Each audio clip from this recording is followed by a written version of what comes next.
fair warning. This is not a 2-hour session. There will be a small break in between where I'm going to dictate notes and you're going to copy them down. That's not going to happen. This is going to be interactive and every one of you must participate, because if I find this is unresponsive, I'm leaving. It's the only way to get ahead, and I'm going to tell you in the next few minutes why. There are a series of PowerPoint slides which we will go through. This is not going to cover the whole of the CPC. It can't be done. It's a huge thing, as you will see as we go along.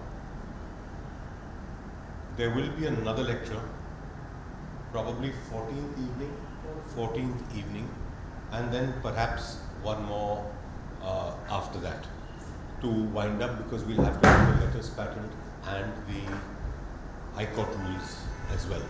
I'm leaving that towards the end.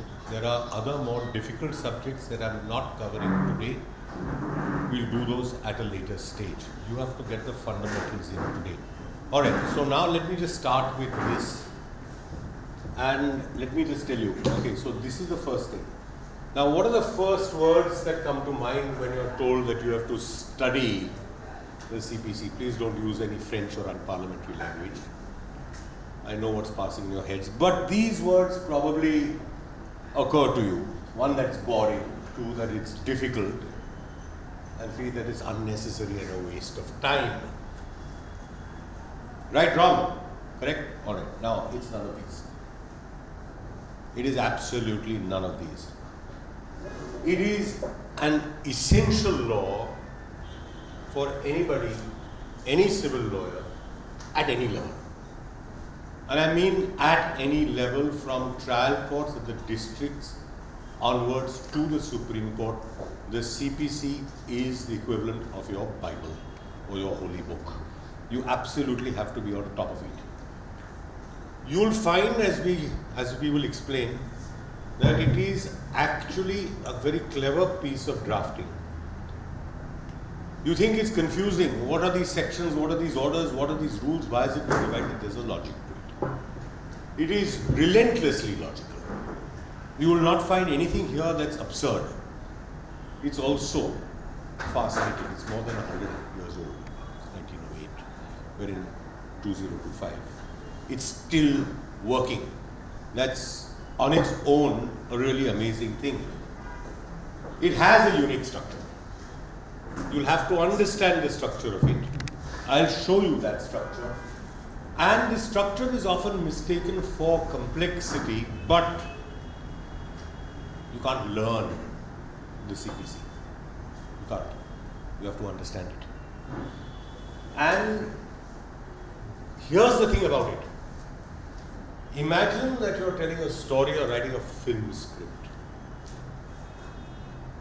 This is what we are actually, sorry, I've gone and done something stupid. This is the story of a civil suit. How does a suit start? How does it grow? What are the perils in its path? How does a suit end? Of course, in India, you'll say a suit never ends, which is also true. But theoretically, at least, how does a suit ever end? This CPC is the life cycle of a civil suit, from birth to death, literally. And this is what we'll be tracking in this and the future sessions. A civil suit from birth to end. Now, before we get any further, I'm telling you again that more than studying or learning the CPC, it's important to understand it, and there is a trick to doing this. You will be required to keep notes, not today, but when you do have to do this for your exams. And there's a method, trial and error on my part. This is the one that I settled on, which I'll show you. There are the 5 R's of note-taking. Now, we'll give you these PDFs so you'll have this in hand, but you have to record during the lecture or during your reading in meaningful facts, issues, documents, and ideas. Write this clearly. And It doesn't work well when you are typing for some reason. It works very well on an iPad with a stylus or on paper with a pen, but it doesn't work if you're typing. Don't ask me why. You have to reduce or summarize this in one column. I'll show you the format of this. Then you actually cover up one side of it and you use your jottings in the questions column to ask yourself questions in your own words, because this is what leads to understanding. Then you draw out opinions, views from your notes, and then you review little bit. This 10 minutes is excessive. 2, 3, 4 minutes a week is all that you're going to need till you finished your exams on this. And you know, the format for this is very interesting. This is called the Cornell method. And this has, sorry, it's not a very clear picture. Now this is about water, correct? This is a summary that happens at the bottom. This is the Q column where you put in the questions or the cues that you need, and these are your notes during a lecture. This comes at the end, and this you'll find in the summary is literally a summation of all of this together. But when you cover this up and ask these questions, you will be able to get your answers. This actually works very, very well. Now, this is not written in stone. You use whatever method you like. I just found this extremely effective for both evidence and for CPC. It worked extremely well because you could jot down in the questions or comments, large margin on the left, what is the issue that you were dealing with. You had your notes on this side. If you cover up the notes, you should be able to answer them. You should be able to answer them. Once you're able to answer them, you do a summary. That summary is really the essence or the nugget that you're going to need when you're writing an exam paper. This grid portion works extremely well for some statutes. It doesn't work well for Income Tax Act. It just doesn't. It works well for CPC. It works well for contract. It works well for transfer of property. It works well for evidence. So these are ones that I found it very useful. Do your own variation on this. This is not written in stone. Okay, now, deep dive. This is something that many of you take for granted. But if I was to ask you, who's a judge, civil judge, junior division, and what happens to his judgment, you won't be able to tell me. Because our structure is inherited from the British, you have to understand how from the Supreme Court to, this shouldn't actually say lower judiciary, district judiciary. This actually works. Understand how this is split. The small causes court is a box that is unique to Bombay. And there is a single judge in the small causes court, and an appeal lies to a division bench in the small causes court. From that, when you come to the High Court, you don't come under the Civil Procedure Code. You're coming in 227 in the writ, or if you're coming in the Civil Procedure Code, it will be in the form of a civil revision application, which we will see later. Now, the City Civil Court has a single judge, and always from the City Civil Court, because of the way it is done, there is no division bench in the City Civil Court. I'm talking civil, not criminal, so we're not dealing with sessions, okay? We're not dealing with magistrates and sessions, this is only civil. From the City Civil Court, a single judge, there is an appellate side single judge procedure, hierarchically. Now, in the district courts, there are two. There is the single judge senior division, and there is the single judge junior division. This is divided by value of the suit. Lower value, higher value. This value keeps changing. From the single judge senior division, it goes to the High Court, appellate side, single judge. From the single judge junior division, there is a division bench, an appellate bench in the districts, and from there, it goes to an appellate side division bench. Not to a single judge. Understand this. This you will find in your appellate side and original side rules later, but understand the structure. We are going to give you this sheet, so you have this as a sort of cheat sheet. In the High Court, because we have original jurisdiction. What's original jurisdiction?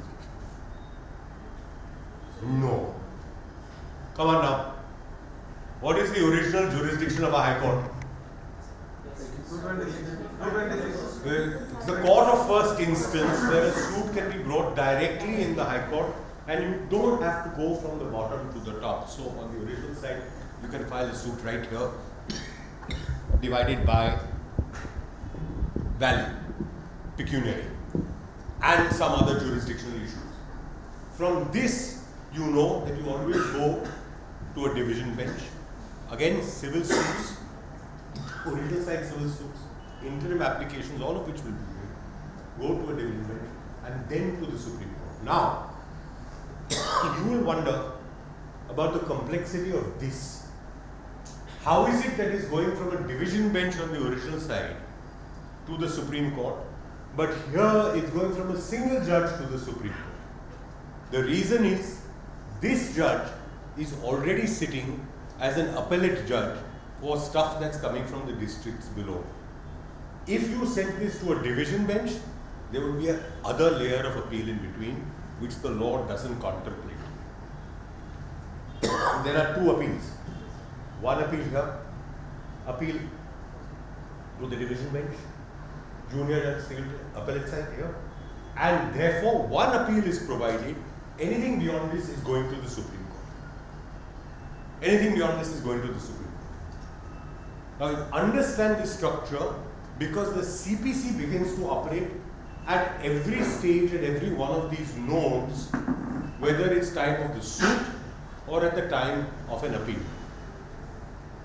So you have to know which portion of the CPC you are applying where. The additional complication here is letters patent and original side rules, which is why I am parking it for the moment. We'll come back to it at a later. Original side rules and letters patent do not apply in this band. They don't work in this band at all. They only operate here. They only operate here. So you've got to get this completely clear in your heads about how this hierarchy is structured. Okay. It's a rough and ready approximation. It gives you a basic familiarity, but there are other courts, tribunals, we are not dealing with those. These concepts in the CPC should be clear from that chart. There's cause of action, jurisdiction, appeals, revision, review, pleadings, parties to suit. This structure will tell you. I'll tell you why this gets complicated. Suppose there is a judgment from a lower court. One party has won, the other party has lost, inevitably. Obviously, the losing party is going up in appeal. Now, this is where it becomes nightmarish, because the defendant is now the appellant. The plaintiff is now the defendant. It gets even more complicated, where some defendants are in appeal, but other defendants are still respondents to the appeal, although they were all originally plaintiffs, or all originally defendants. So, you can have a real mix when it comes to an appeal.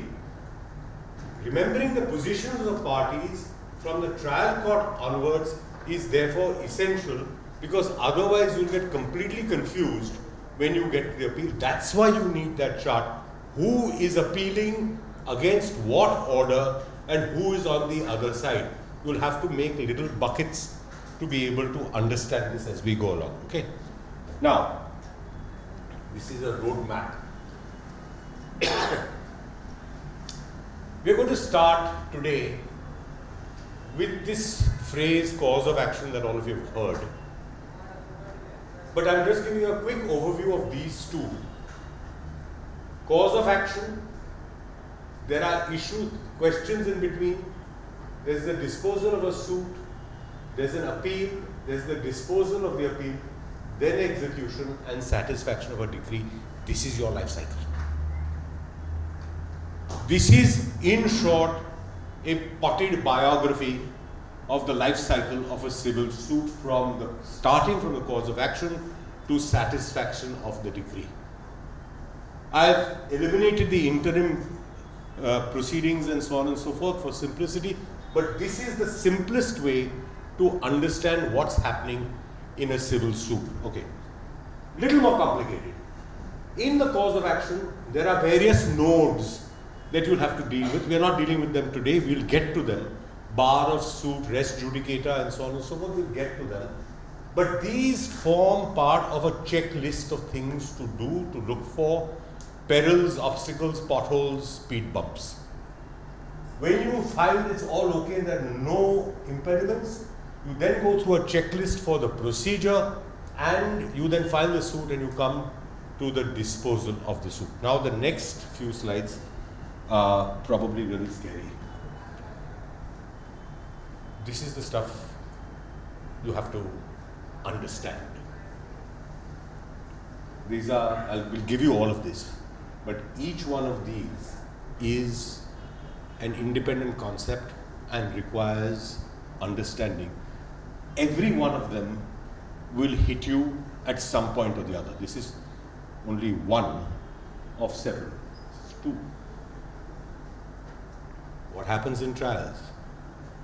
What are issues? What are pleadings, written statement, hearing, discovery, inspection? What's the difference between return of a plaint and rejection of a plaint? Judgment, order, decree, adjournments, withdrawal, compromise of suits.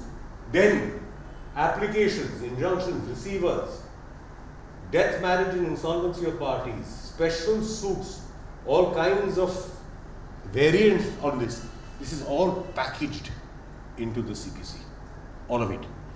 Just look at how mind-boggling this is, because they've covered almost every possibility that there is to cover. And then you come to the appellate and execution, then some miscellaneous provisions which we are not going to trouble with. Now I'm telling you, we are not going to cover all of this, but we are going to cover slowly today and then accelerating later the basics so that you have an understanding. Now look, I do not want you to take notes. I want you to just tell me what your understanding is, and let's arrive at some answers together, because that's the only way this is going to sink in. So one, what is a civil suit? Obvious question, but nobody can answer it. Just see this. A civil suit is a civil proceedings which is initiated by filing a plaint in the court. Simplify that. What is a civil suit?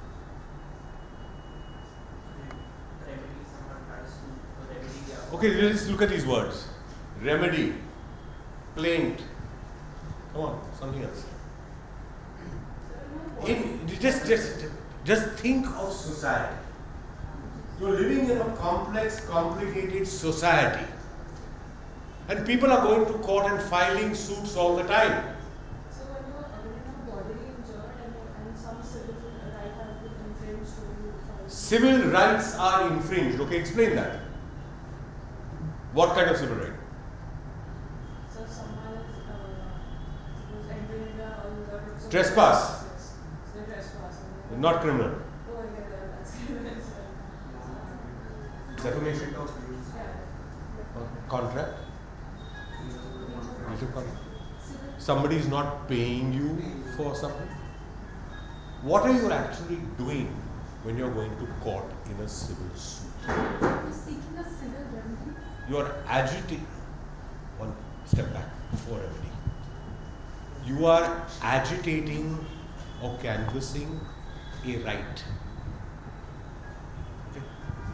What is the one first thing that a civil suit needs?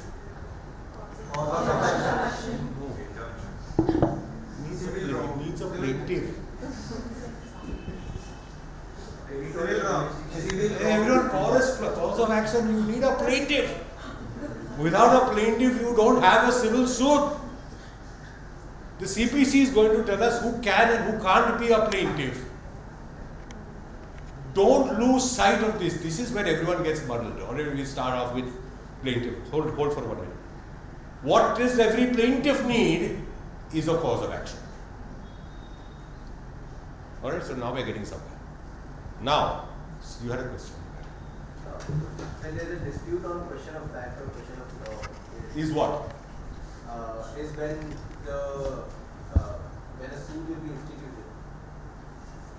Also, with either question of fact or question of law, if it's a pure question of law, what's your idea of a suit that's based on a pure question of law? Tell me. So we got civil suit, okay? First thing it means is plaintiff. Big P. Alright, plaintiff needs cause of action. Alright, now this is a lovely word. Cause of. What does this word mean? What do these three words mean? Forget this. Explain this. They are a bundle of facts which. We've all read Supreme Court. In English, tell me what this means. Nobody understands. Look, I don't want you to read Supreme Court judgments. When I want you to read Supreme Court judgments, I'll tell you. In plain English, what is a cause of, okay, what's an action? No, what's an action? In plain English, yes. In the context of law and civil suits, the action is the civil suit itself. Understand this. This is a key to unlock this, right? The action is the civil suit, and classic English law will tell you that this is an action in personam, or this is an action in rem, or this is an action for damages, or action in negligence for damages. Meaning, the word action refers to a civil proceeding itself. Now break it down. When action means civil proceeding, then tie a layer on top of it this word cause. Now tell me what this means. Very good. Very good. Now you get to the Supreme Court. Now you tell me this is the reason for filing the suit, right? Okay, so what is the reason for filing the suit? A civil right has been infringed. Civil right infringed. Okay, so let's get that down. Civil right infringed. Explain. You know all these words. You understand. What is the infringement of a civil right? You don't know. How can you not know what your civil rights are? You're a citizen. Everyone here has civil rights. Okay, so civil right infringed. Please explain. Somebody explain. Nobody is leaving till we've got that explanation. Sorry. Critical. It's correct. What does it mean? I have lent someone money. And As an example, yes, money. You've lent someone money and he's not repaying you. Or Somebody has taken your property. or taken property. Or such as? So promised to buy your car but didn't pay you for the car. Alright, so these are civil rights. These are civil rights, and going with the rights is the question of wrongs. Now remember two things here. We are not only under contract. That's one possibility. There are other possibilities as well. Also part of civil rights. So there are torts here as well. Example, tort. Defamation, negligence, nuisance, all of which, and your remedies are different. For contract there's a governing law. But these are all still civil suits. These are all still civil suits. Okay. So we've got civil suit needs a plaintiff with a cause of action, and now there's a third thing that a civil suit needs. Very good. Defendant. Needs a defendant. If you do not have a defendant, you do not have a plaintiff. You don't have a civil suit. Now, this is where it gets tricky. the defendant, I'm just now foreshortening this, the defendant may have his own case or cause of action operating in reverse against the very same plaintiff, which means that you'll have a cross suit or a counter claim, which is an expression we will get to at a later stage as well. Or the defendant could simply oppose the plaintiff and say, amongst other things, there is no cause of action and the suit could be dismissed. Now define the cause of action. What is the cause of action?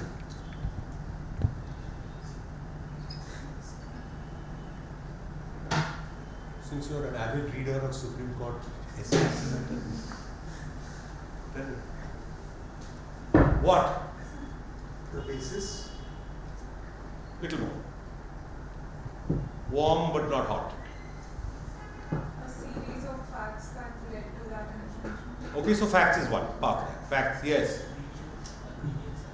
Grievance is just a complaint, so that's too fuzzy. Taking into account what you said, it is a bundle of facts going forward necessitated by the plaintiff seeking to enforce his remedy. But wait a minute. Bundle of facts is correct. So it's an agglomeration of all the facts that the plaintiff has. What does the plaintiff have to do with those facts? Very good. Very good. This is the understanding. This is therefore, now just I want you to understand this. Let's take a live example. Mr. SCC devotee has to file a suit because somebody agreed to buy his law library, took the law library but hasn't paid for it. Alright? This is the scenario. He knows the plaintiff, he knows what his cause of action is, not paying for his law library, apart from the fact that he's feeling hurt that SEC is all gone. What does he have to do next? He wants what? He wants a judgment saying what? That the defendant must pay. Correct? What does he have to do to get there? Specific performance. Send notices the steps in the game. Come on. Ask him to pay first. Demand. Yeah. Suppose he doesn't make a demand, file the suit straight away. So what?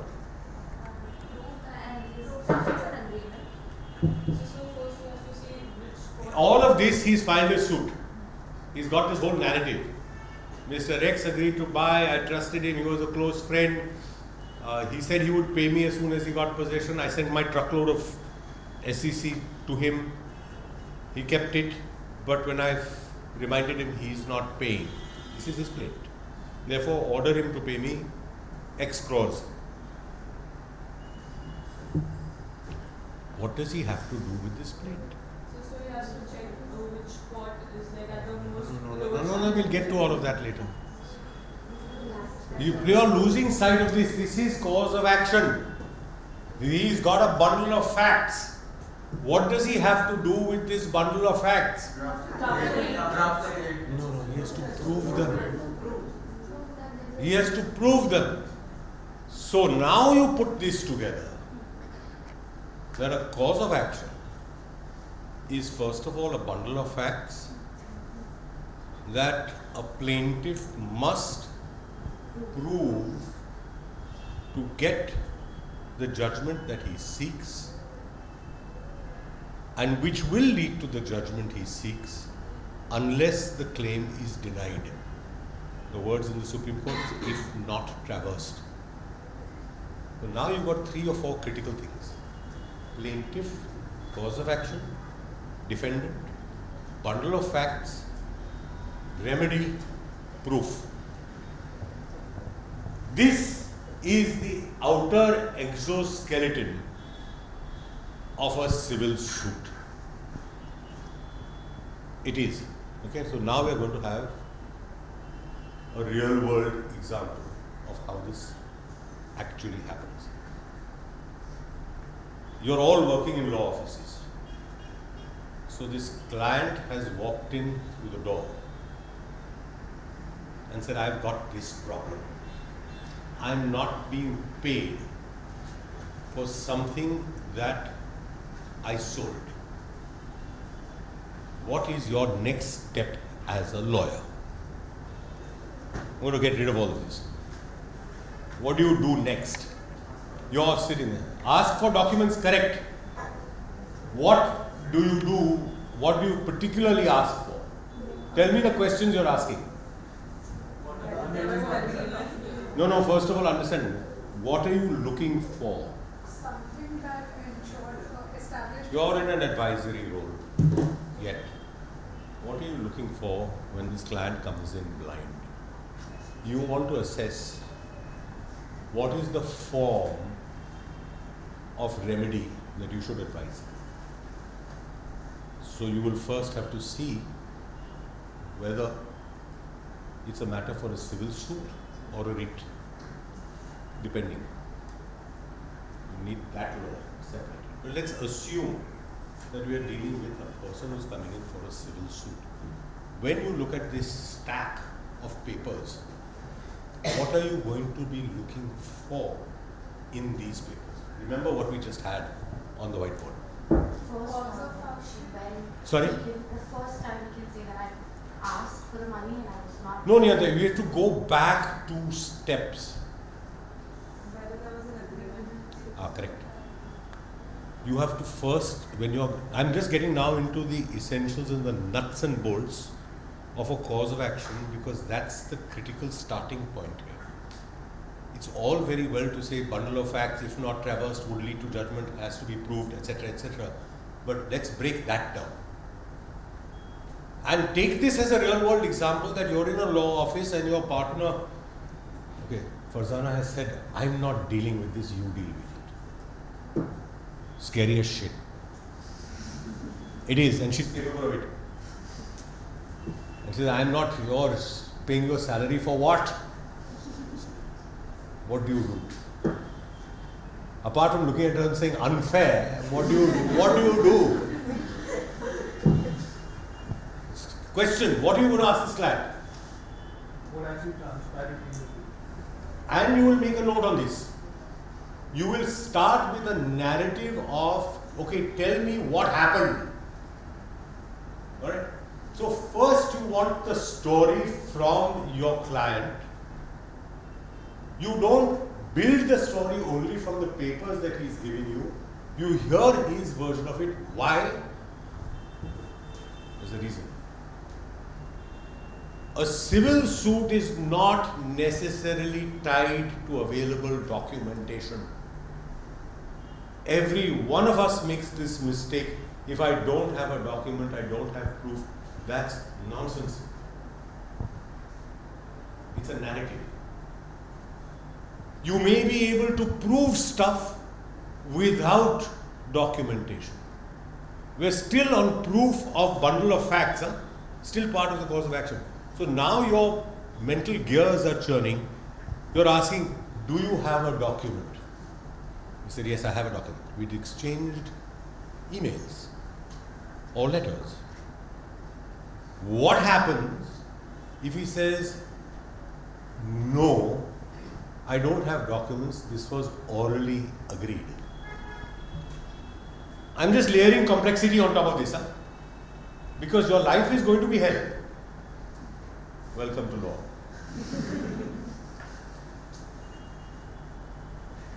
You can ask further questions asking whether business was Correct. always So conducted no, what is the next question you'd ask? Was prior business with this person always conducted in this manner? Good. What else? Was there someone else who knew about the? That's correct. So these are peripheral questions, all designed towards what? To establish the level of agreement. Proving the bundle of facts, which is part of your cause of action. The reason I'm emphasizing this is that please remember, when you're doing a suit from birth, don't imagine that you're going to improve it at a later stage. You have to get it right from the word go. this question of what happened and how much of it can I prove is part of your skill in drafting and in the pleadings, which is another topic that we are going to cover as well. Got it? So, take two scenarios. Scenario one, he has documentation, this client. What's the next step? You ask what happened thereafter. Did you send a reminder? What is the response? There was no response. Did you telephone him? So you note down all of these things. All right? One. There is no documentation. Scenario two. You look at all these other surrounding circumstances and say, yes, we can, without documentation, still be able to prove these cases because why? There's one critical thing. My law library was with me and now it's with him. Now, there are only 2 or 3 ways known to mankind that this could happen. I would give a gift, or there's theft, or I sold it. So when you eliminate the gift, you eliminate, and this is important, you eliminate the gift because you would have to say that I gave him possession not intending for it to be a gift or gratuitous, which is part of your cause of action. You will then get to the next step, which is proof of the remaining factors that will lead you to finally what? Casting a prayer for relief, for a judgment against this person. Sting in the tail. If there is enough documentary evidence, enough, which is a separate assessment, you might even be able to get summary judgment, which is the summary suit that we'll deal with later. Now you hold this in mind. Now I want you to look at the CPC. I'm going to take a break from this for a moment. We'll come back to it. Please take a break and look at the CPCs and look at the index of the CPCs. Don't go anywhere beyond this. Okay? Just look at the table of contents.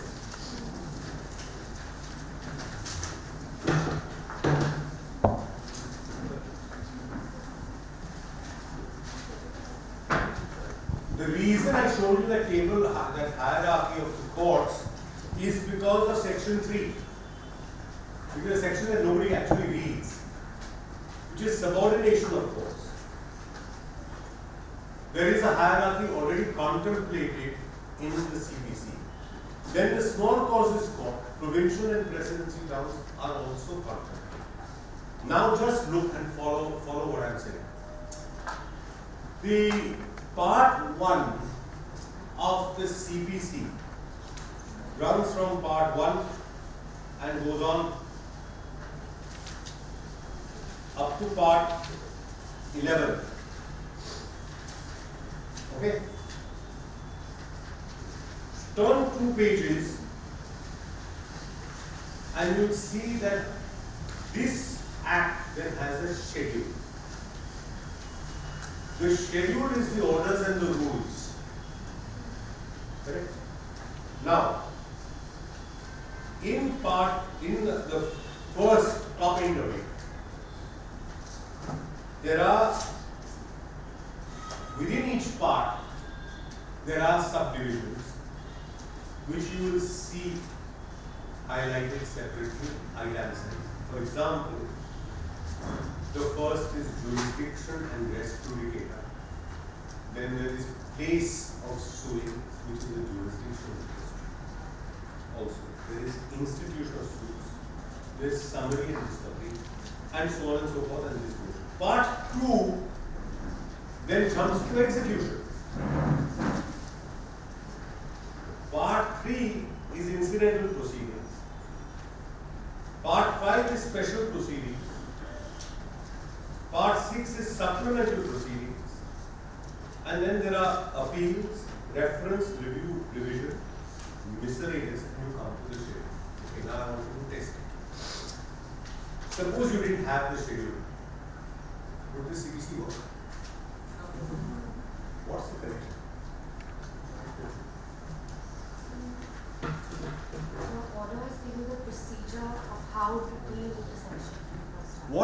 section actually, let's take an example from the section, and you tell us, one of you tell me how you will go to link one to the other. Take any, it doesn't matter which one. Section is like substantive, it gives you the right to sue. The whole of this is a procedural law. The whole of this is a procedural law. Now you take something like, okay, let me put it differently. There is stuff in the top part of it that has no direct linkage to orders or sections. Now, example, res judicata, you will not find in the orders and rules. Why?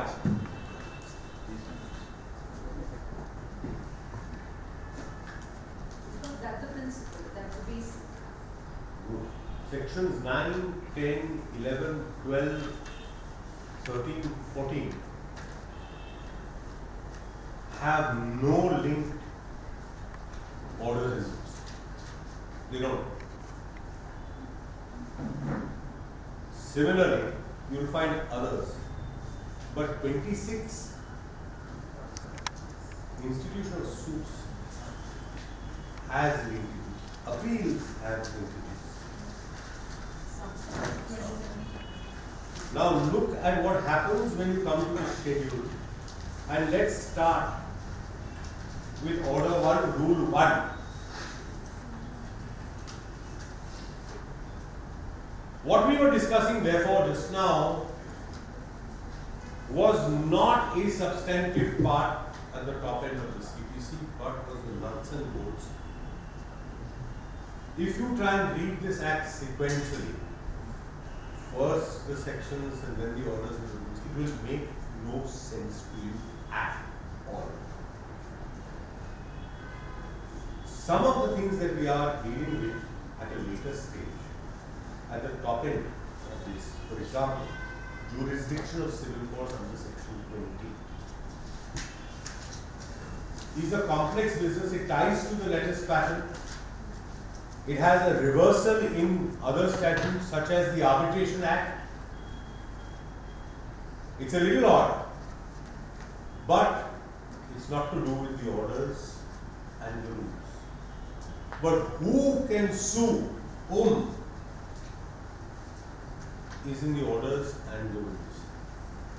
Now this is where you have to understand that you have to read them separately. Now for example, review, you will find both a provision in the sections and a provision in the orders and rules. Appeals, you will find here and you will find there. You will read both together. But you have to have a clear understanding of what lies in which bucket and what lies where and what you need. So now your questions in your papers are not going to be easily divided like this for you, which is why you have to have this roadmap in your head about what's going where. Now, parties to suits. I want to actually start. Now, if you just, go back to this, my mistake. Just go back to this main part. Understand that section 26 is our leap off point. It's not section 1. It's not sections 1, 2, 3, 4, etc., etc. We'll get to those later. Sections 15 and 26 are important for us. I'm not talking about 16, 17, 18, 19, 20. I only want to start with 15 and 26 and let's look at that because that's the starting point of this entire exercise. Sorry, Fazani, that's something. You see? Now, 15 is very interesting and this is why I gave you that chart. Just look at 15. Every suit shall be instituted in the court of the lowest grade competent to try. Which means if we go back to this, There are two questions here. Where you stand in the hierarchy and your jurisdictional competence. The jurisdictional competence of the small causes of the court is determined by pecuniary jurisdiction and by special jurisdiction under the Rent Act. Similarly, this is a jurisdictional issue. This is the lowest denominational court of the lowest denomination, competent to try this suit. If the suit is above a different value, its competence stops and it goes to another court. You have to start. Now, what's the logic to this? So that you can appeal. Good. Why should it be that way?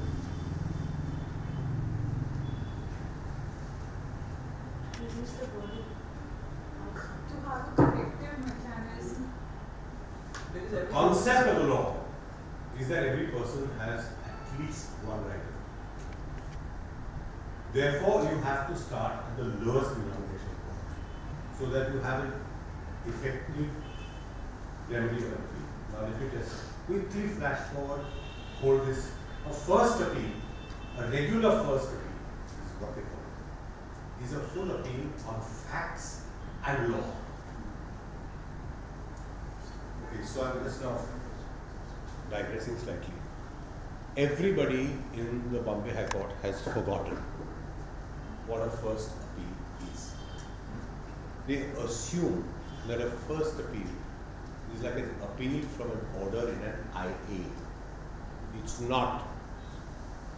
Even judges are writing judgments as if they are hearing an appeal against an interim or an interlocutory order. That is not the correct way of doing it. Understand what I'm saying here.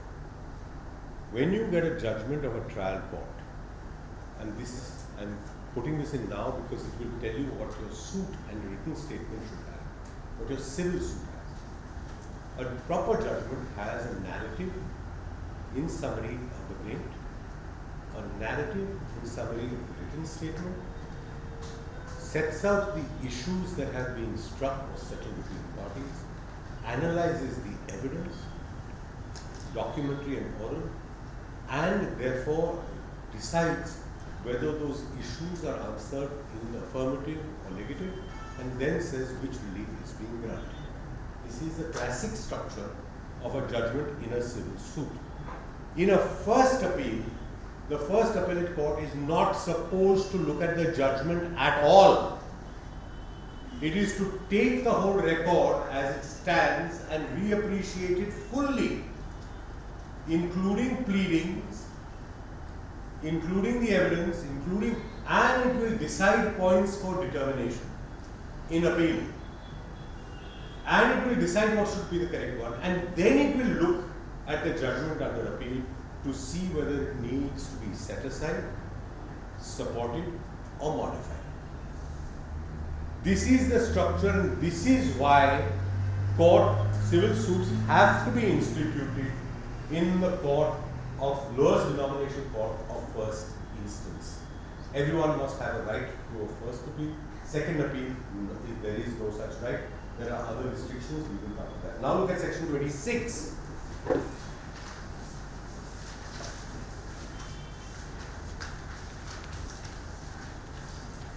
Because this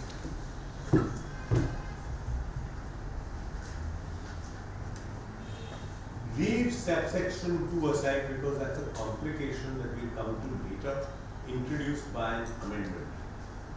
Proof of facts by affidavit, we'll leave that towards the end. Every suit shall be instituted by the presentation of a plaint or in such other manner as may be prescribed. Got it? Okay, so now, just stop at this point. Just absolutely stop at 26. Don't go even one step beyond 26, and let's now go straight to a look at the contents of the structure of the first sheet. Then we get into the inquiry. Just look at order 4. Order 4 and section 26 have the same terminology. Institutional suits. Got it?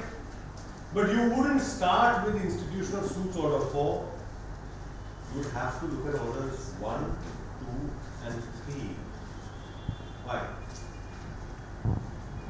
Because of what we just discussed. There are plaintiff needs a plaintiff needs a cause of action, plaintiff cause of action needs a defendant. Which is why there is a logic. It may seem mad and demented to you, but it is logic. Therefore, we start with order 1. And we go to order 2, which is the frame of the suit, which is what we were just discussing.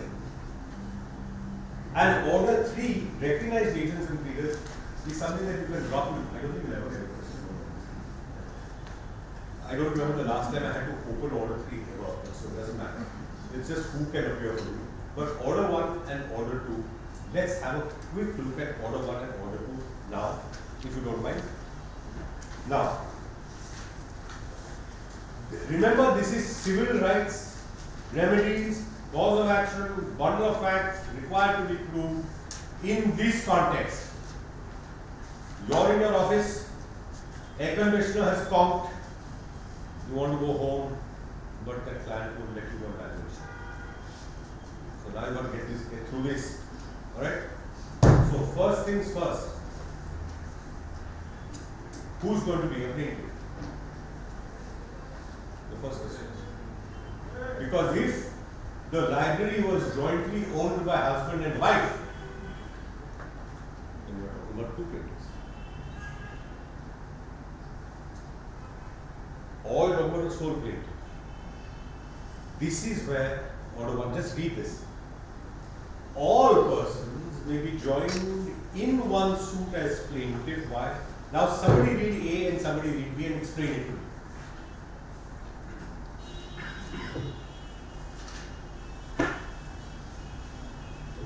Just look at the words used here. Where any right to relief means your remedy, in respect of or arising out of the same act or transactions or series of acts or transactions, which is what your bundle of facts requires is alleged to exist in such persons, whether jointly, severally, or in the alternative. Explain this. So to avoid multiplicity of proceedings, if That's next. No. Jointly, severally, or in the alternative. Jointly, severally, or in the alternative means what in the context? It's been happening with one person or multiple. The library It's owned by one. owned by both together the whole time. But I own the SCC and my wife owned the AIR. And we agreed to sell both. Do I need 2 suits? Can I do it in one? Jointly and severally. Each one of us had to be paid. Under a single transaction or under a set of single transactions. That's not what I want to do. That's the question that you ask. Whose library was it? When you get that answer, you know who's going to be your plaintiff or who are going to be your plaintiffs in this matter. And you will have a definition of the transaction in question that you will narrate in your plaintiff. But second, it's an and, not or. If such persons brought separate suits, any common question of law or fact would arise. So if plaintiff and wife brought separate suits on the same transaction, they will have to be dealt with the commonality of evidence, therefore you can bring them into one suit. So this is telling you about the frame of who's going to be your plaintiff. Remember this. Alright. Forget order 1, rule 2. Just ignore. Order 1, rule 3 is critical. Your suit will be made or broken very often depending on who you have as a defendant. More importantly, who you do not have but should have had as a defendant. all persons may be joined in one suit as a defendant where, now just see this, it's the mirror image of 1A. In 1A, where all rights exist in us, the reverse is in the defendant. Even B is the reverse mirror image of 1B. So now you're getting to an understanding. Because I'm making this model more complex. Husband and wife agreed to sell the library to husband and wife. Or to defendant and brother. So, separate suits. Okay, it's complicated. Husband sold SCC to brother 1 and wife sold AR to brother 2. What happens? That's a good suits. Two different transactions. Are you sure? Are you absolutely sure? Read it again. Read it again, don't guess.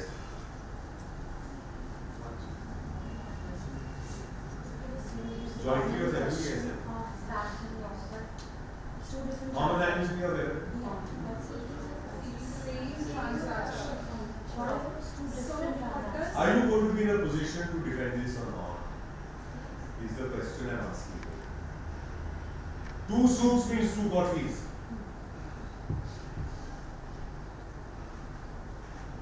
Two suits means two planes. Two things to run through your court clerk. Why can't you bring one suit? Tell me. Separate cause transaction. So, separately so. So, but I feel that it should be one because it involves one suit, one suit. Separate value of transaction. Okay, so I'm not going to answer this one, but by next time you will figure it out. So, because of one subject. With this example, you figure it out. Otherwise, you're not going to understand it. You had a question? What does in alternative mean? You tell me. Like What does it mean in English? What does it mean? yeah, this it's not this there. But how can owners be in alternative? That's not the only kind of suit you're talking about. No, but in that But taking this, it may not apply in that case. I am either entitled to this, or if you're not inclined to grant me this, I am entitled to this. Give me a classic example of a relief in the alternative. In the alternative, if you are not entitled to specific performance, then damages in lieu of specific performance is the alternative remedy that you are going to seek. It will often happen in contract. But please consider this. What is going to happen when we are making these transactions more complex as we go along, because they will get more complex, they're never that simple. So consider what's going to happen here. Alright, wait, I'm jumping ahead, but this you're going to have to answer next time. One suit or two suits, huh? Because there are others. Now,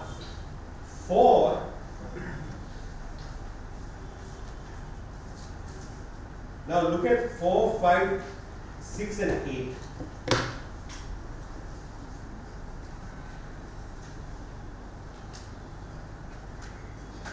Obviously, a court can say, I'll give you judgment for one party but not for the other party. That's possible.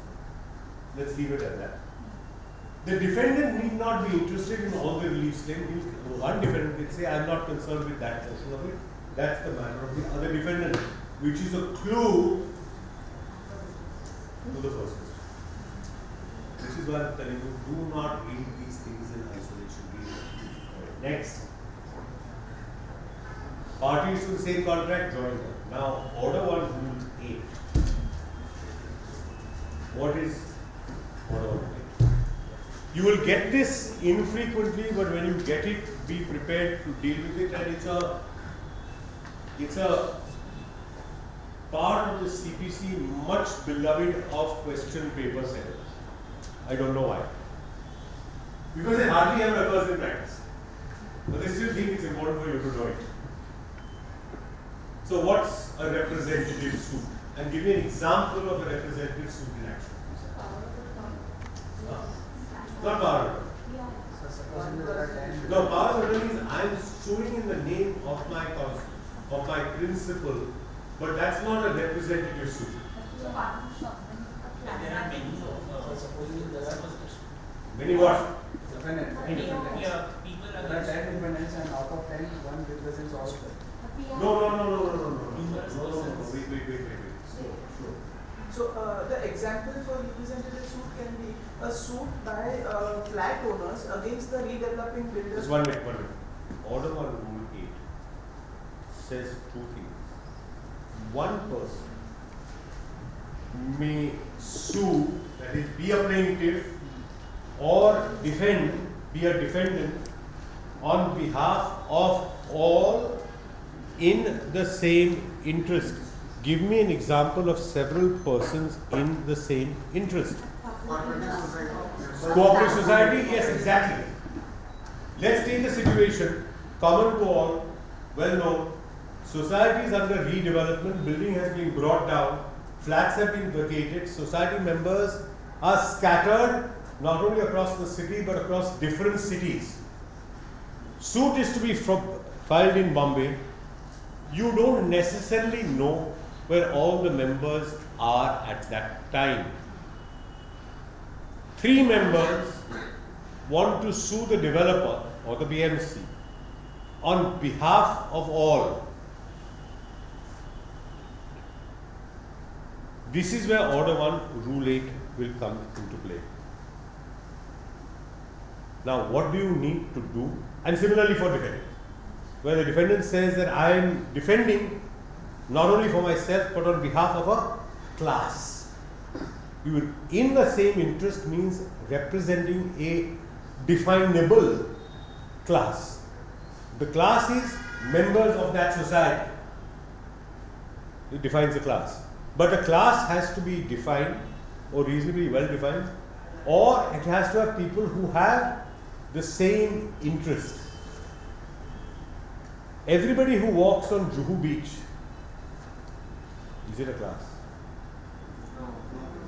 Why not? One beach. Our beach.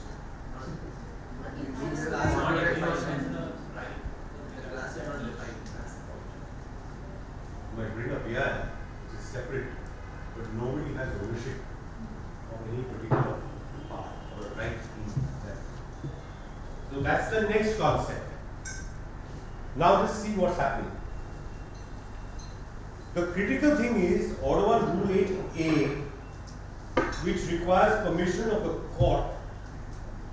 You have to make an application. The court may permit it and will usually, under Order 1 Rule 8 Sub-Rule 2, require notice to be given.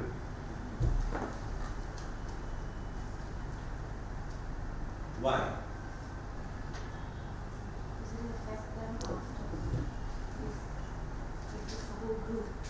Everybody must know, in case somebody has an objection. Okay, now hold that thought, let me take a break in a minute. Just wait, let me finish this. Look at Sub-Rule 3 and 4.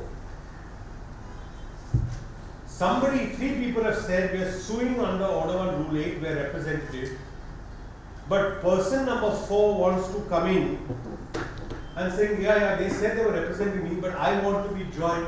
That person has the right under Order 1 Rule 8(4). But see Sub-Rule 4.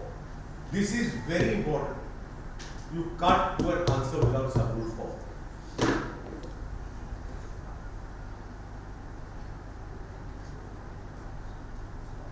Because otherwise you will be cooking up collusive suits that will bind others. Therefore, if a suit is to be compromised, settled or abandoned, and it's in the representative capacity, notice to all is necessary. Sorry, somebody had a question. Yes, sorry. Wouldn't Order 1 Rule 8 come into place and there is no association of people? Even if there is no association of people, there doesn't have to be an association of people. As long as they are defined by an interest, and you can say they are all the same interest. A class of debenture holders. a class of shareholders, a class of debenture holders. It's equally possible. There are any number of possibilities in this for being able to bring a representative suit in a representative capacity. Okay, I'm just going to finish order one rule 1 and then we are just going to take a 6th grade. Now, rule 9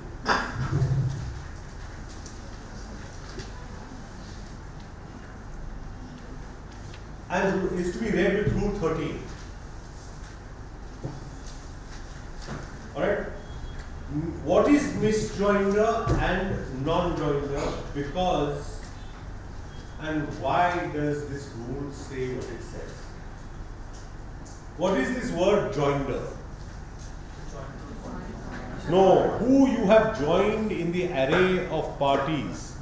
If you dropped plaintiff number 2 or didn't add defendant number 2, is your suit liable to be defeated? And order 1 rule 9 says no suit shall be defeated by reason of misjoinder or non-joinder of parties. Why? Because the purpose of a civil suit, civil court, is to try and deal with a matter of controversy, cause of action. So far as regards the parties were actually before it. Now read this misjoinder and non-joinder with sub-rule 10, with rule 10, whatever rule 10, sub-rule 2. The court has the power to bring in or knock out parties, to do what is called complete justice and ensure a fair trial. Why? So that the same cause of action doesn't keep coming back again and again and again.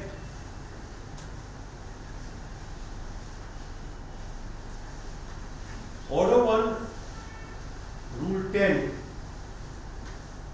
is where the plaintiff is wrongly joined. It's a mistake that's made more often than you would imagine. Again, there is the power of a court to correct it. What is all this telling us? And there's one very interesting side rule in this, by the way. Look at 11. The court may give the conduct of a suit to such person as it deems proper.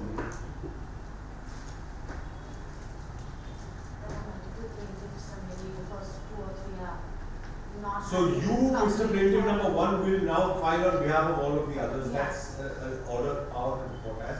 But remember this, often a mistake is made. I'll show you the rules under order 3. All plaintiffs can only be represented by one advocate. People keep saying this, I am a plaintiff number 1 and he is a plaintiff number 2. That doesn't work. All different defendants may have different lawyers, but all plaintiffs, all petitioners always have one lawyer, no more than that. Okay. Now, 13. If anybody has an objection to misjoinder and non-joinder, it has to be taken at the earliest. Why? So that the suit is not defeated and made down. Just take a very long step back and then we take a break. We went with plaintiff with a cause of action, saw execution of suits, and the deep dive into order 1 is who is suing. Now go back to your real world example of the client in chambers, and you're asking him, okay, so you, husband and wife, are you the proper parties to the suit, and who are we going to sue? These are the 2 defendants. We are going to sue both of them, and there is nobody else. This is the frame of the suit that you have before you. Now, I want to ask you, and this I'm bringing Fazana and Relation. I don't know, personally, the kind of difficulties that are encountered in a law firm when a client walks into the door. I just don't have experience. I'm going to ask them after a break to just tell you very, very quickly what are the practical difficulties you face in gathering this information when you set about framing a suit to bring to court. Okay, 5 minutes, 10 minutes less. Alright, let's go.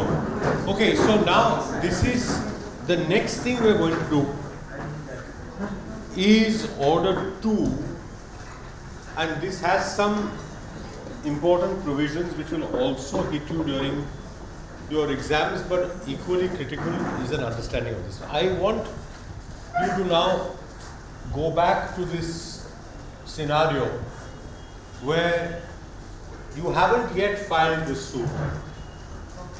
You are thinking about the suit to be filed, what it can be, who is suing whom. We've only done parties so far. Now, just to tell you, this is only step 1 in a large frame of civil suits, because first, once we get to filing, then there are other steps that will happen here and checks and balances to be taken care of, and then the progress of the suit. We will deal with each of these as we go along, and you will see what happens in the CPC. It contemplates these various stages. Today we are at this stage of parties, and I'm telling you, this is still at a stage where you're in your room, there's a person opposite, documents are coming to you. And I want Farzana and Nilesh to please explain what are typically the kind of problems they encounter when they're trying to gather information before the suit is actually filed. This is the experience at an attorney's office, nothing to do with counsel or judges. So basically, when a client comes, very often what we experience is that the clients are very confused. They will not be able to narrate very clearly what the dispute is, what the issue is. So you have to ask multiple levels of question to try and understand what is the dispute they are talking about. They will wander all over the place. You will need to pull them back into the main story. And once you collect that, like in the example that Gautam gave of the law library being sold off to somebody, you will have to understand, when did this happen? What was the date on which it happened? Where did he come? Where did you meet him? Because suppose there is no written agreement. You can establish an oral agreement. But for that you have to set out when the meeting happened, where it happened, whether there were witnesses, whether there were no witnesses. Then you ask him if there's some document. Has he sent it with a tempo? Is there a challan which was issued by the tempo? So you try and collect documents. Only if you ask him will he know what you want from him, and then he will go back and dig. If you don't ask the question, then you draft the suit. Ultimately, when you come to evidence, you will have to add in so many facts that you will not have established anything. So that is where you have to kind of get the data first, collect the documents, arrange them sequentially, and then draft the plaint. So the plaint must read like a story. If it reads like a story, half your work is done. Then you have to think of the submissions and the reliefs, etc. So, Nilesh, would you like to say? Yeah, I'd like to say a few words here from my experience. What happens is clients come, they either from the Google or maybe from friends or something, they hear that look, you can do this, you can do that, which may not be the correct remedy also. Sometimes they don't even know what is the remedy. When we tell them, they say, no, but I have seen this, or I have been told this or that. That is, these kinds of persons who come, they say, no, this kind of relief I can get. And what about this? I can claim this, I can claim that, damages, this, that. They don't know that in case of damages, how they have to prove the damages. So these are the examples. Then sometimes they come with photocopies, documents, and we tell them that look, originals are required. And then say, why do you need originals? I have given you copies, no, that's enough. They come with letters and say, okay, I send this letter. We say, where's the acknowledgement? Did you send by registered post? Did you send by speed post, courier? Where's the acknowledgement? Oh, that I never took. I don't know. I don't have it. I never downloaded the track report. So these are the difficulties that we face when we sit with the clients. We have to explain them that you need to prove that this letter was sent, how it was sent, documentary proof you need.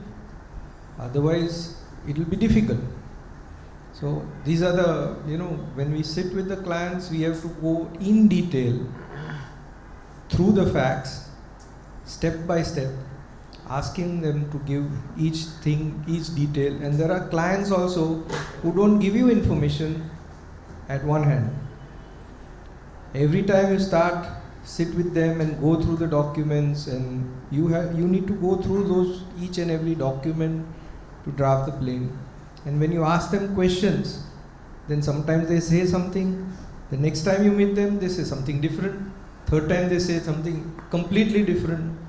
So the case keeps changing. So we get this kind of clients also, and we have to tell them that you stick to your whatever facts are.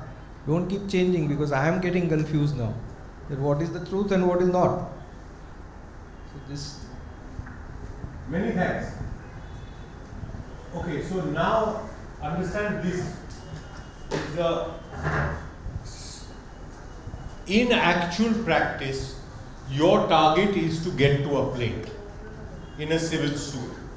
In that process, which has nothing to do with the CPC, you have to develop filters. You have to learn to filter what your client is saying. You have to learn to read between the lines and to understand stuff in legal terms that he has not understood. And part of that, critically, is an understanding of the CPC. Let me tell you why. Plaint, parties, frame of suit. That's what we're dealing with today. So, questions. What is the dispute? This is your cause of action. When did this arise? Why is this important? Correct. Where did it arise? Why? So now look, you're getting all of this yourself. So this is limitation. This is jurisdiction. What is the how?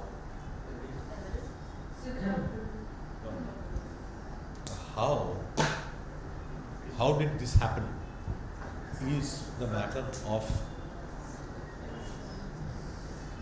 evidence and your cause of action.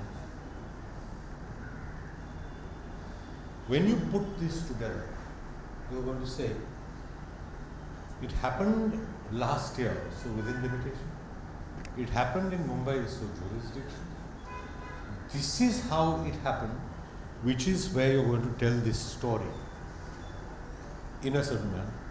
And these are going to be your pleadings, but your pleadings will not include the evidence, but must lay the foundation for the evidence. I'll tell you what that means. Right? This is then the frame of the suit, and that's order 2. When you understand this, that you're coming to frame of the suit because of this, you will understand what. Now just look at order 2 rule 1. Order 2 rule 2 is very important, because this is another, like order 1 rule 8, another favorite of exam setters everywhere. Order 2 rule 1, every suit shall, as far as practicable, be framed so as to afford ground for final decision upon the subjects in dispute and to prevent further litigation concerning them. So broad statement of policy, but also a directive. Now somebody explain what this means. Order 2 rule 1. So, if you're stating a few things in the claim, and later on in the litigation while it's going on, you ask for a relief that is not in the claim. So, even if you may get it if you are adding that. First reading of it should give you an idea of exactly what problem is. So you can make some sort of decision just based on that.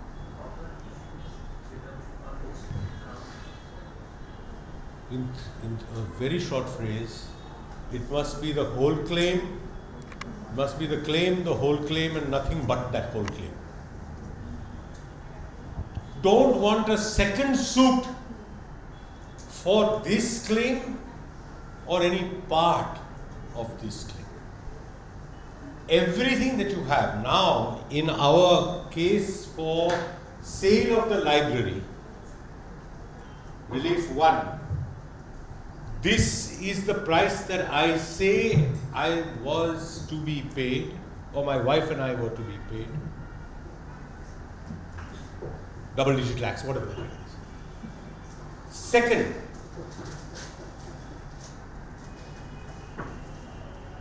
cost of litigation, part of that. Third, in the alternative, I saw that, damages. Can you bundle a claim there for causing mental agony maybe? Possible. All of it comes in, and the reason it comes in is because of Order 2, Rule 2. You can't read Order 2, Rule 2 without understanding that it's preceded by Order 2, Rule 1. Order 2, Rule 1 is the broad policy purpose, and Order 2, Rule 2 tells you this. Suit to include the whole claim. Every suit shall include the whole of the claim that the plaintiff is entitled to make in respect of the cause of action. But a plaintiff may relinquish any portion of his claim to bring the suit within jurisdiction of a court. So somebody explain that. So if your suit is valued, suppose 10 crore and few lakhs, and you don't want to go to High Court. Correct. So So you say, I give up my claim for interest, so I come within the jurisdiction of the court of first instance. You can relinquish this, you have to make that statement. Now look at Rule 2. Where a plaintiff omits to sue in respect of or intentionally relinquishes, previous one, any portion of his claim, he shall not afterwards sue. And if you have omitted to sue for the whole of the claim, no second suit will fly. Read this with Order 2, Rule 1. That's the purpose of it. I don't want to see you fellows in my court again and again saying the same thing again and again. Correct? Now, Order 2, Rule 2, Sub-Rule 3 is the key to unlocking everything. A person is entitled to more than one relief in respect of the same cause of action, phrase undefined in this Act. He may sue for all or any of such reliefs, but if he omits, except with leave of the court, to sue for all such reliefs, he shall not afterwards sue for any relief so omitted. Now look at the explanation. For the purposes of this rule, an obligation and a collateral security for its performance and successive claims arising under the same obligation shall be deemed to constitute but one cause of action. Leave aside the explanation for a moment. Look at the main portion. What is this telling you? I am entitled to multiple reliefs from the same cause of action against the same bunch of defendants. But I am reserving my right to sue later for some of these. What do you do to make an application to court? What is the form of this application? It's an IA. Will have to be filed as IA under Order 2, Rule 2. And the prayer will be what? Leave what? Leave what? No. Leave to omit to sue. Read the words. He may sue, but he shall not, except with leave of the court, omit to sue for all such leaves. So you have to take permission of the court to say, I don't yet want to sue for this, I only want to sue for this much. Otherwise, what happens? A second later suit. Now, where are we in this? We still haven't heard. We haven't filed it. you're still with the client. You're still figuring out whether you've gone past limitation, you've gone past jurisdiction, and you're on this question of what can I sue for? Is this everything that I can sue for? And that's the important question that you have to ask here at this stage. Sue for it all. Otherwise, you need leave under order 2, rule 2. Sue him for everything, up, down and sideways. Otherwise, you can't do it later. This will not permit you. Now, there are 2 or 3 other things in this. I want you to read order 2, rule 3, joinder, and go back to order 1, rule 9. This is a mistake that people often make.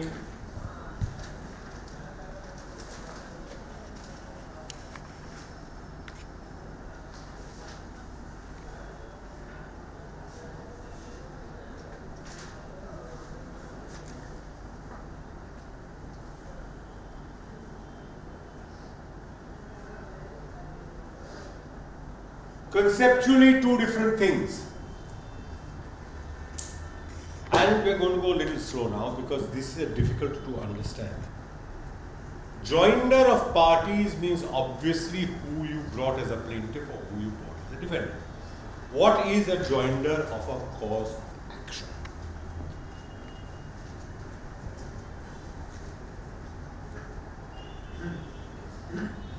If in a series of transactions, I have multiple claims, like for example, rent being due in 1 year and also the next year, then I can join these. That's actually a bad example. You're on the right track, but give me a better example. Okay, just look at order 2, rule 3, subrule 1. This phrase may unite in the same suit several causes of action against the same defendant. Leave out the rest for the moment. Several causes of action against the same defendant. So one plaintiff, one defendant, think of several causes of action. Give me an example. I mortgaged 3 of my different properties to the same defendant. Okay, good. One after the other. Yes. And then now. Okay, so mortgage suit on all 3 mortgages, multiple causes of action. Any other example? Several series of orders that I have to supply. Purchase orders. Purchase orders. Several purchase orders. Several distinct purchase orders. Each one distinct. Yes, all right. That's another example. Anything else? For example, if a tenant was first being demanded of extra rent that he had to pay, then he was also dispossessed from the same property. So if there are different. This is for Kalvari. No, really, you're right. Rent has different consequences because it's an ongoing obligation. It's an ongoing obligation. So that's a different matter altogether. Anything else as an example? So if a single allottee has purchased several tracts from the same developer, but single, under separate letters of allotment or flat purchase agreements, yes, also. So now you may unite several causes of action against the same defendant or the same defendants. So you have multiple. The company and its subsidiary, for example,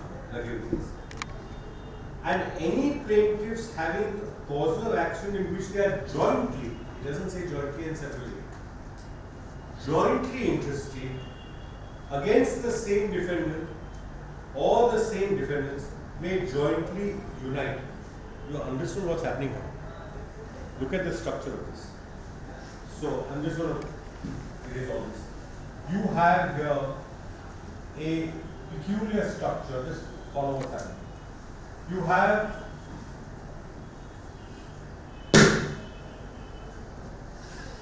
P/S, plaintiff or plaintiffs, defendant or defendants, you have cause of action number 1, cause of action number 2. So this is one group. This is one group, and this is P1, P2, etc. This is D1, D2, etc. All these plaintiffs can unite all these causes of action against all these defendants. This is what's happening here. Joinder of cause of action, order 2, rule 3. They are jointly interested against the same defendants, 3 club classes. Where causes of action are united, the jurisdiction of the court shall depend on the value of the aggregate. Clever or not?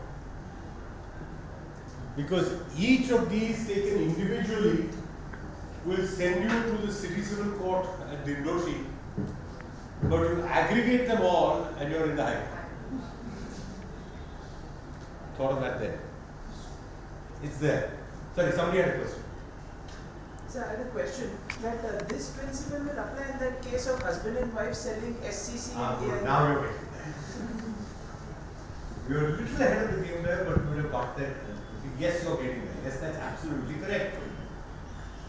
Same defendants or same set of defendants.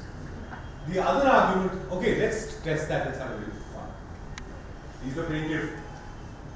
He's got husband and wife against defendant and brother. Husband sold SCC, wife sold AIR. You're for the defendant. What's your answer to his claim? Come on, somebody wake up. One of you put up your hands and then I'll throw a marker. Come on. Somebody, you're for the defendant. Very good. What's your answer to this claim? There is no joint cause of action for the defendants because they are two separate properties, two separate transactions. So you would argue that this is a misjoinder of parties and causes of action. That's the defense that you would take in a suit like this. You would say that this can't be one suit.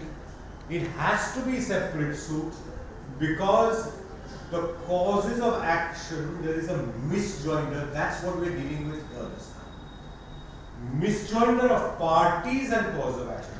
There is no concept of merely filing a written statement saying it's a misjoinder of cause of action or misjoinder of parties. Misjoinder or non-joinder of parties is I should not have been brought into the suit as well. Non-joinder is I should have, the suit is not functional without having such a party. That can be rectified. Consequence for this is different. Read. What happens? Now just go to rule 7. All objections on the ground of misjoinder of cause of action shall be taken at the earliest opportunity before issues are settled. Right? Now this is not telling us anything further for what happens when such an objection is taken. So I have a question. Wait a minute. I'll just come back to that. So now you got this law report sale situation. The objection is taken. When is this going to be decided and how? There is an objection as to misjoinder of parties and causes of action, and your case will be in its present form jointly by husband and wife against the two defendants.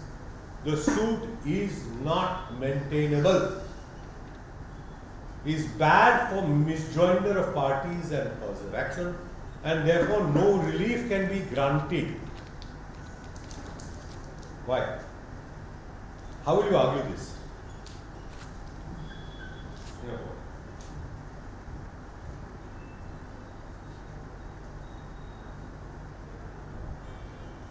You basically say that look, you don't have the jurisdiction. This is what you argue. You have to, and what can the court do? The court can say, or the plaintiff can say, all right, I'm deleting part of this and I'll file a separate suit. The two suits will be heard together. Whatever you do, the court will say, I'm not going to dismiss the suit on this ground. I can't grant the relief, but at some point in the life cycle of that suit, some steps will be taken to deal with this objection as to misjoinder of parties and cause of action. If it is not rectified in a given situation, it can be fatal. So the court just can't pass an order. Who should he hold for? Husband or wife? Court can't tell.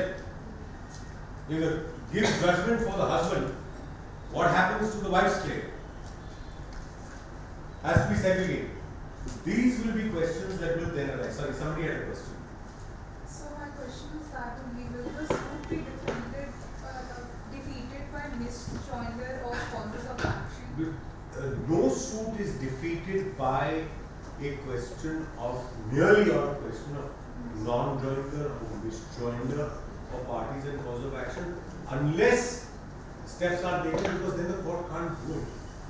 See, non-joinder of a party, misjoinder of a party is never fatal. But a misjoinder of parties and causes of action can be fatal, and non-joinder. See, this question is not of non-joinder. The question here is not of non-joinder. The question is of misjoinder. This is misjoinder of parties and causes. What should have been two suits have been instead brought together as one. The courts have power, we'll see this in the, to split this into their own streams so as to be able to do effective and full justice to the real dispute that arises between the parties. Okay, what's the time? Okay, listen, I'll tell you what I want you to do for next time, which is the 14th evening. Now that's going to be, we'll have some more notes. In the meantime, we'll circulate this.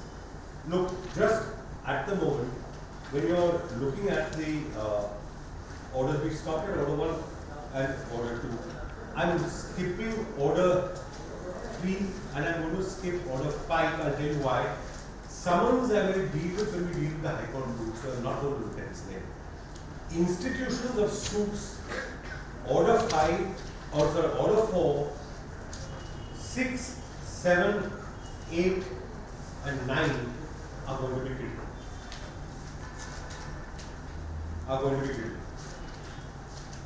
I need you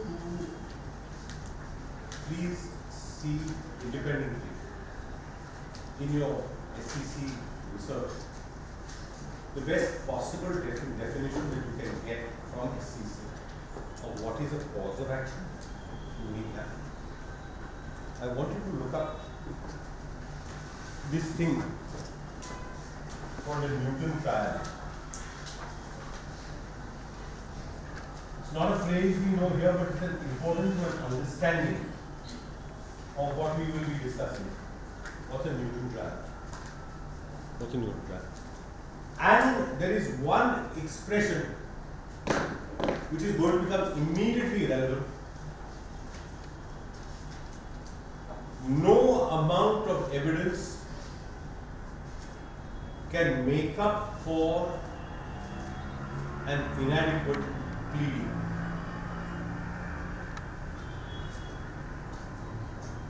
This is going to be important because one of the concepts we will discuss, listen to what I am saying. You cannot plead evidence, but you must learn how to plead proof evidence. And that question of evidence is what Farzana mentioned in this set of questions that we discussed earlier, where you are harvesting data from your clients and putting it together. At the earliest stage, you are asking yourselves of this, how much of this can I prove? how will I prove it? Look, I'll tell you what we're doing. We are so far incrementally putting together the bricks or the building blocks of filing a suit. There will be other things that will happen once the suit is filed, but we are just setting those bricks in place so that our suit can be filed in a jurisdictionally competent court and brought within limitation. Once we are there, the rest will start rolling. There will be other things that will happen at that stage. But these are the initial portions. So now the next things that I want you to look at, very quickly skim this. You may have questions, we'll try and accelerate it and we'll try and answer them. We'll go faster. I want you to go up to order. I want you to go actually up to, leave aside order 11. Skip order 11 for the next time. Skip order 13. I'm going to do order 12 later because this overlaps evidence. Admissions will overlap what is being done in evidence. But come to order 14 and we will do 15, 16 and the rest, 15, 16 and with that 18 and 19. You got that sequence? Got it? So in between those gaps, you leave out, it doesn't matter. This will take us from the filing of the suit all the way up to or 19. Order 20 will be judgment and decree, which is the final stage. We'll cover that if possible next time. If not, then the time we will. Got it? Alright, thanks guys.